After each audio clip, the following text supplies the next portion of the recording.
Hi guys, அஸ்ஸலாமு அலைக்கும். South Indian special idli sambar chutney vada இந்த கோம்பில் சாப்பிட்றதுக்கு உங்களுக்கு பிடிக்குமா? அப்போ இந்த வீடியோவை ஃபுல்லாக பாருங்கள். வாங்க வீடியோக்குள்ளே போகலாம். இப்போ ஒரு சட்டியில் 1/2 கப்பு துவரம்பருப்பு, 1/4 கப்பு பாசிப்பருப்பு எடுத்து நல்லா 2-3 தண்ணியில் வாஷ் பண்ணி நல்லா க்ளீனாக எடுத்துகிட்டு வந்துட்டேன். இந்த மாதிரி நீங்களும் வாஷ் பண்ணி எடுத்து வச்சுக்கோங்க. இப்போ ஒரு பவுல் எடுத்துருக்கிறேன். அதில் ஒரு சின்ன நெல்லிக்காய் சைஸில் நான் புளி எடுத்து ஒரு கிளாஸ் தண்ணி ஊற்றி அப்படியே ஊற வச்சுட்டேன்.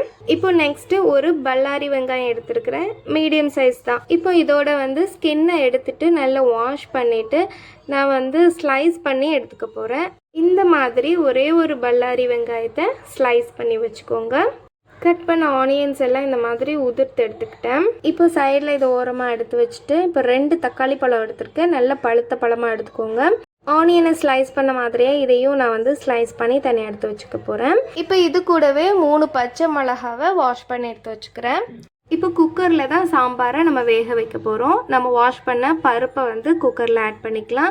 அதுக்கப்புறமா நம்ம எடுத்து வச்சுருந்த வெங்காயம், தக்காளி, பச்சை மிளகா, இது கூடவே ஒரு 5-6 பல்லு பூண்டையாக உரித்து போட்டுக்கோங்க. இப்போ 1 டீஸ்பூன் மஞ்சள் தூள், 1 டீஸ்பூன் சக்தி மிளகாய் தூள், 2 டீஸ்பூன் சாம்பார் தூள், 1 டேபிள் ஸ்பூன் ஆயில், அதுக்கப்புறமா ஒரு 3 கப்பு போல் தண்ணி ஆட் பண்ணிக்கிறேன். இப்போ மிக்ஸ் பண்ணிவிட்டு நம்ம குக்கரை மூடி ஒரு 5 விசில் கிட்ட வரட்டும். இது விசில் வர கேப்பில் நான் வெஜிடபிள்ஸ்லாம் கட் பண்ணி வச்சுட்டேன். கத்திரிக்காய், பீன்ஸு, கேரட்டு, உருளைக்கிழங்கு, அவரைக்காய் இதெல்லாம் நான் கட் பண்ணி எடுத்து வச்சுருக்கிறேன். இது கூட முருங்கைக்காய் போட்டால் இன்னும் வாசமாக இருக்கும். என்கிட்ட முருங்கைக்காய் இல்லை, அதனால நான் ஆட் பண்ணலை. இப்போ 1 கப் உளுந்த 4 மணி நேரம் ஊற வச்சு எடுத்துருக்கிறேன். உளுந்த வடைக்கு இப்போ அரைச்சி எடுத்துக்கலாம். நான் கிரைண்டரில் தான் அரைக்கிறேன், நீங்கள் மிக்சியில் கூட அரைச்சிக்கலாம். இப்போ பருப்பு நல்லா வெந்து வந்துருச்சு. இப்போ இந்த மாதிரி நல்லா மேஷ் பண்ணி எடுத்துக்கோங்க. நல்லா மேஷ் பண்ணதுக்கு அப்புறமா இப்போ வெஜிடபிள்ஸ் ஆட் பண்ணிக்கலாம். உங்களுக்கு விருப்பமான எந்த காய்கறினாலும் ஆட் பண்ணிக்கலாம். நிறைய வெஜிடபிள்ஸ் நம்ம ஆட் பண்ணோம்னா சாம்பார் ரொம்பவே டேஸ்ட்டாக வரும். இப்போ நம்ம நான் புளி கரைச்சி வச்சிருக்கிறேன், அந்த தண்ணியை ஆட் பண்ணிக்கலாம். அதுக்கப்புறமா நான் ஒரு 1/2 டீஸ்பூன் சால்ட் ஆட் பண்ணிக்கிறேன். பருப்பு வேக வைக்கும் போது சால்ட் ஆட் பண்ணாதீங்க, இப்போ ஆட் பண்ணி மிக்ஸ் பண்ணிக்கோங்க. அவ்வளோதான். இப்போ நல்லா மிக்ஸ் பண்ணியாச்சு. இப்போ லிட் போட்டு க்ளோஸ் பண்ணிட்டு ஒரே ஒரு விசில் மட்டும் விட்டு எடுத்துக்கலாம். மார்னிங் எந்திரிச்சதுக்கு அப்புறமா டீ காஃபி எதுவுமே குடிக்க மாட்டேன். டைரக்டா பிரேக்ஃபாஸ்ட் செய்ய ஆரம்பிச்சிட்டேன்.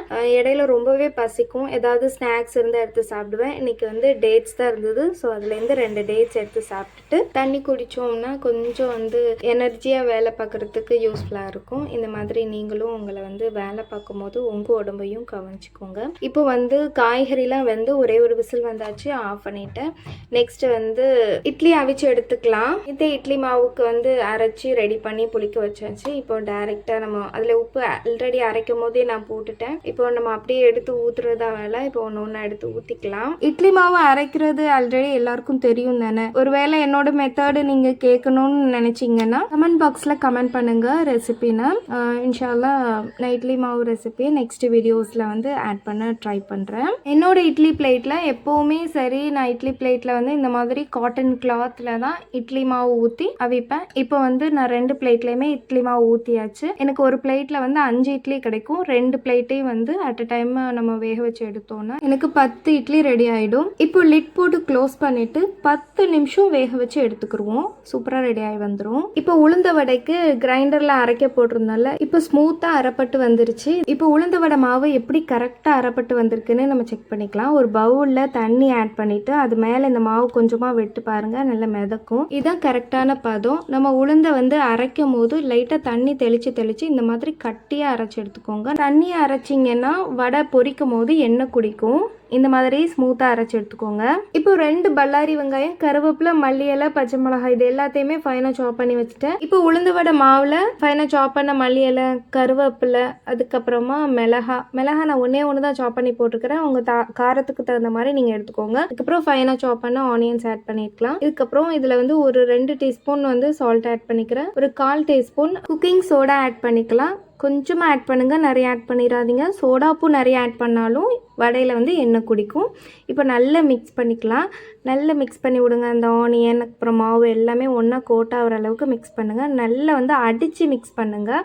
அப்போ தான் அதுலேருந்து ஏர் பபிள்ஸ்லாம் ரிலீஸ் ஆகி நம்ம வடை பொரிக்கும் போது நல்லா ஃப்ளஃபியாக வரும். இந்த மாதிரி ஸ்மூத்தாக மிக்ஸ் பண்ணி எடுத்துக்கோங்க. சாம்பாருக்கு காய்கறி ஆட் பண்ணிவிட்டு ஒரு விசிலில் ஆஃப் பண்ணோம். இப்போ ப்ரெஷர்லாம் அடங்கிருச்சு. இப்போ ஓப்பன் பண்ணி பார்த்துடலாம்.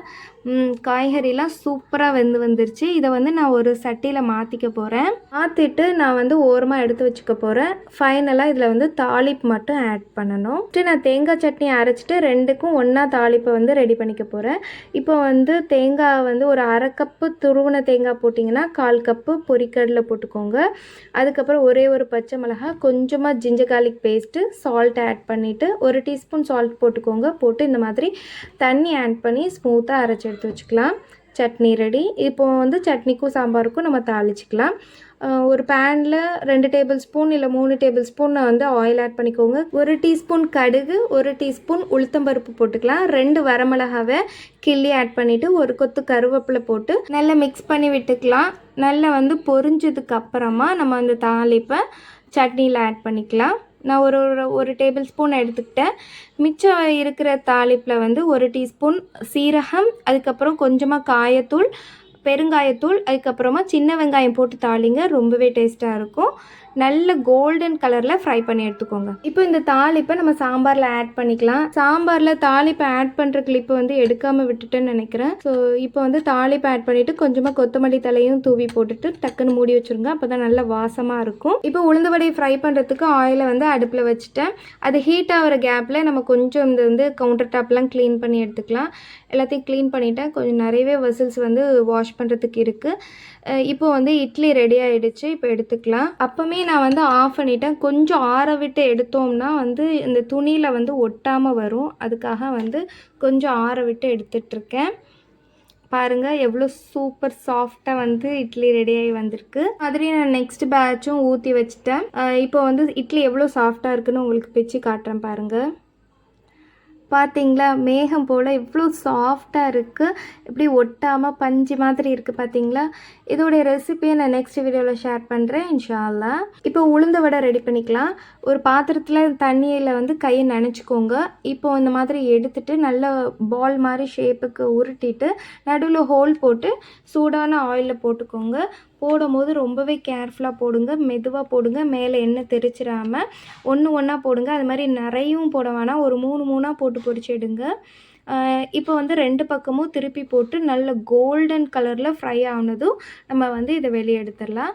இப்போ பாருங்கள் நல்ல கோல்டன் கலரில் ஃப்ரை ஆயிடுச்சு. இந்த ஸ்டேஜ் கரெக்டாக இருக்கும். இப்போ நம்ம வந்து இதை வெளியே எடுத்துடலாம். நல்லா வந்து எண்ணெயெல்லாம் நல்லா வடித்ததுக்கப்புறமா நம்ம வந்து இதை வந்து வேறு ஒரு பிளேட்டுக்கு மாற்றிக்கலாம். இப்போ நெக்ஸ்ட்டு பேட்சும் நான் போட்டு இந்த மாதிரி கோல்டன் கலரில் நான் ஃப்ரை பண்ணி எடுத்துக்க போகிறேன். 2 பக்கமும் திருப்பி போட்டு நல்லா ஃப்ரை பண்ணி எடுத்துக்க போகிறேன். என்னோடய வடையை பார்த்தாவே உங்களுக்கு தெரியும் எவ்வளோ ஃப்ளஃபியாக இருக்குது. அதுக்கப்புறமா வந்து கொஞ்சம் கூட ஆயில் வந்து ஆயில் குடிக்கலை வடையில். நான் எவ்வளோ ஆயில் ஊற்றினோனோ அது அப்படியே இருந்தது. இதே நான் சொன்ன மெத்தட்லேயே நீங்கள் வந்து மாவு அரைச்சிங்கன்னா இந்த மாதிரி கிறிஸ்பியாக அண்ட் சாஃப்டான உளுந்த வடை வந்து ரெடி ஆகி வரும். உங்களுக்கு வீடியோவில் பார்க்குறதுக்கே தெரியும் வெளியே எவ்வளோ கிறிஸ்பியாகவும் உள்ள சாஃப்டாகவும் இருக்குன்னு. இப்போ தேங்காய் சட்னி கூட அப்படியே டிப் பண்ணி நான் சாப்பிட போகிறேன். செம்ம டேஸ்ட்டாக இருந்ததுங்க. கண்டிப்பாக இந்த ரெசிபியை ட்ரை பண்ணிவிட்டு சூப்பராக என்ஜாய் பண்ணுங்கள். அதுக்கப்புறமா நெக்ஸ்ட் பேட்ச் இட்லி அவிச்சு எடுத்துக்கிட்டேன். கொஞ்சம் இந்த மாதிரி பிடிச்ச ரெசிபி சாம்பார் சட்னி வடைலாம் இருக்கும் போது எக்ஸ்ட்ரா ஒரு 2 இட்லி சாப்பிடுவாங்க. ஸோ அப்போ எக்ஸ்ட்ரா கொஞ்சம் நம்ம ரெடி பண்ணி வைக்கிறதுல தப்பு இல்லை. காணலாட்டா என்ன பண்ணுறது, மிஞ்சினா கூட பரவாயில்ல, நம்ம வந்து நைட்டு கூட இது யூஸ் பண்ணிக்கலாம் அப்படின்னு சொல்லிட்டு நான் எக்ஸ்ட்ராவே வந்து அவிச்சு வச்சுட்டேன். இட்லியை ரெடி பண்ணிவிட்டு அப்புறம் அப்படியே நான் வந்து ஹாட் பாக்ஸில் வச்சுட்டேன். அப்போ தான் நம்ம சர்வ் பண்ணும் போதும் சூடாகவே இருக்கும். அதுக்காண்டி நான் எல்லா வடையும் பொரித்து எடுத்துக்கிட்டேன். எனக்கு 1 கப் மாவில் என்னென்னு ஒரு 12லேருந்து ஒரு 13 வடை வந்திருக்கும். டேஸ்ட்டு பார்க்குறேன்னு வேறு காலி பண்ணிட்டேன். இப்போ வந்து பிரேக்ஃபாஸ்ட்லாம் ரெடி ஆகிருக்கு. உளுந்த வடை, சட்னி, அதுக்கப்புறம் வந்து வெஜிடபிள்ஸ் சாம்பார் ரொம்பவே டேஸ்ட்டாக வந்தது. அதுக்கப்புறம் சுட சுட சாஃப்டான இட்லி. இப்போ வந்து நம்ம தட்டில் எடுத்து வச்சு சர்வ் பண்ணிடலாம். அதுக்கு முன்னாடி எப்போ வந்து உளுந்த வடை பண்ணாலும் கண்டிப்பாக சாம்பார் பண்ணியிருப்போம். ஸோ சாம்பார் வடை சாப்பிட்லன்னா எப்படி? அதனால் ஒரு பவுலில் 2 உளுந்த வடை போட்டு அதுக்கப்புறம் சுட சுட சாம்பாரையும் அது மேலே அது நல்லா வந்து மூழ்கிற அளவுக்கு நிறைய சாம்பார் ஊற்றி நல்லா கொஞ்சம் நேரம் சோக் பண்ணி சாப்பிட்றதுக்கு அவ்வளோ டேஸ்ட்டாக இருக்கும். ஸோ வந்து இந்த மாதிரி நான் எடுத்துக்கிட்டேன்.